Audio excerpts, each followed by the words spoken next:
Hello, and welcome to episode 3 of the Relationship Revolutions podcast. So, in this episode, I'm going to be talking about a topic I get many questions on.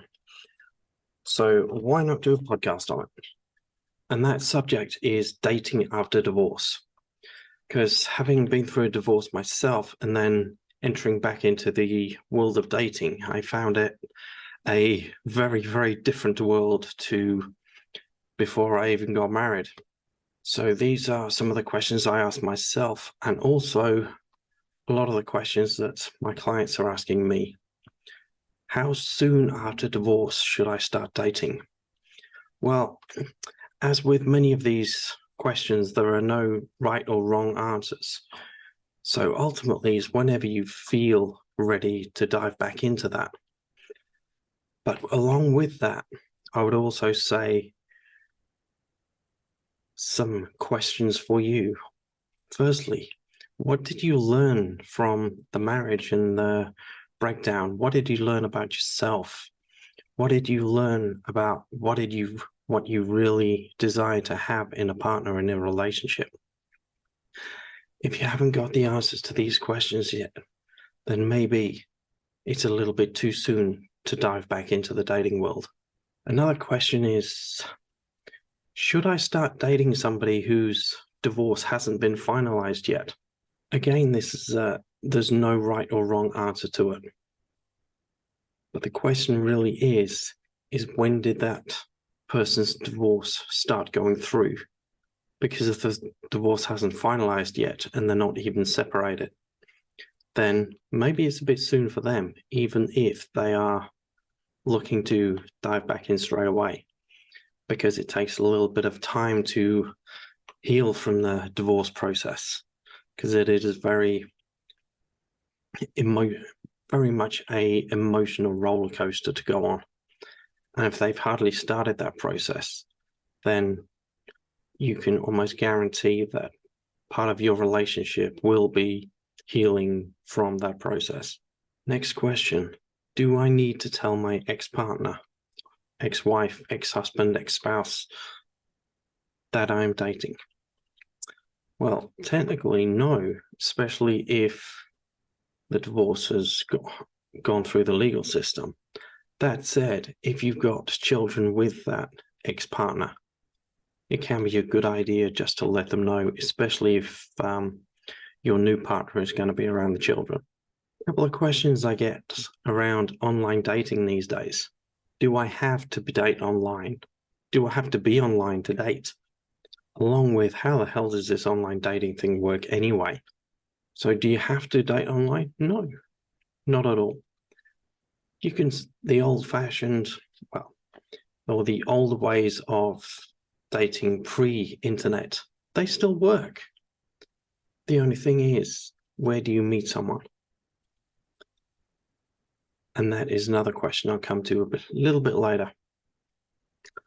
One of the misconceptions with online dating is that you log onto a dating site and then you can filter out and just find that one special partner that's going to set your world on fire without having to date anyone else, and that one is just it. Unfortunately, it doesn't quite work that way. All the online platform is a way of raising an awareness to your presence or your existence to a wider number of people than you would if you went to a coffee shop or a pub.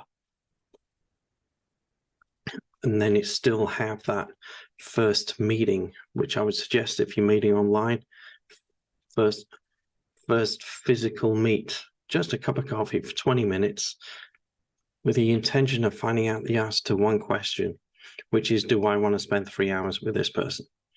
If after 20 minutes you've had enough, there's no way you're going out on a proper date, let alone building a relationship with them. Where do I meet someone these days?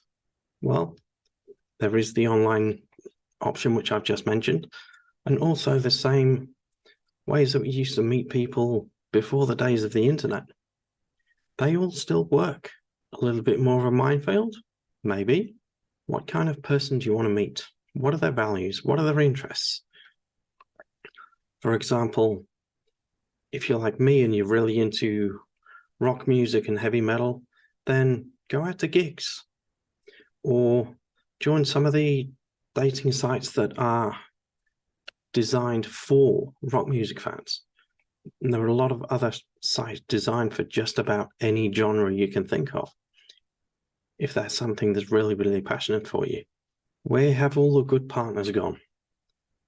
Another very good question that I get on quite a regular basis. And the way I look at it is this, and it's a little bit of a metaphor, but it works. If you think back to the old days of analog radios, when you could turn that dial up, you go through the crackles, and you get to a certain frequency, you might find capital of FM or something.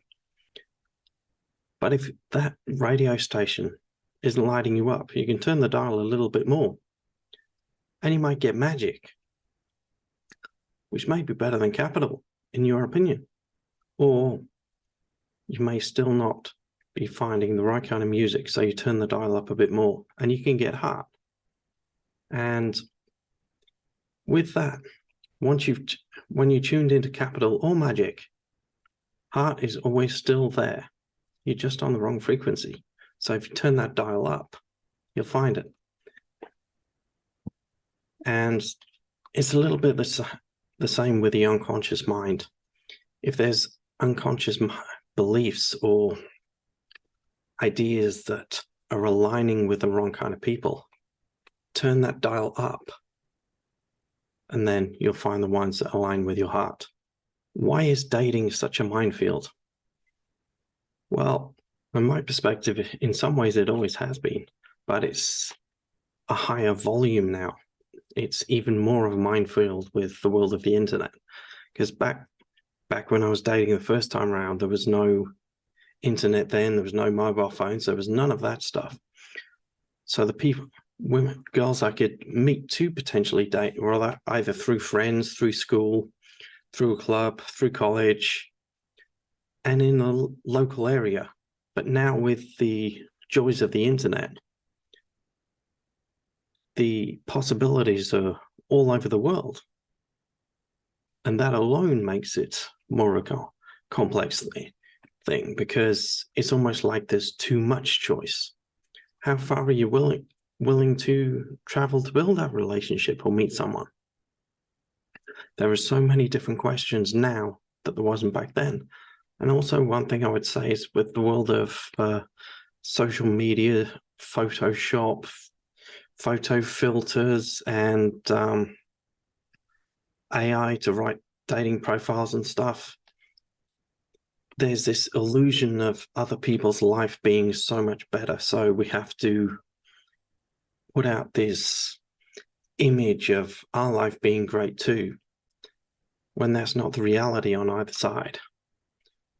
It's almost like a business having a marketing campaign that says they are absolutely brilliant, but the product just does not line up.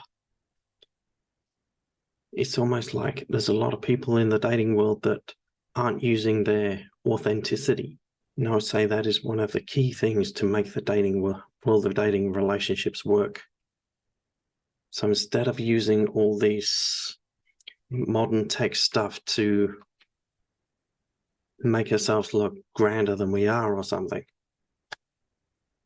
we need to take out all of that stuff and just be real, be ourselves. Because ultimately, we want someone that's going to fall for us as we are in our most natural state. You want to be falling for someone who is in their natural state too. Because if you fall in love with the illusion or the mask, it's only a matter of time before that mask falls off. And then who are you in that relationship with? How do I prevent myself from attracting someone like my ex-partner? That's quite a common question. And ultimately, it comes down to this one thing.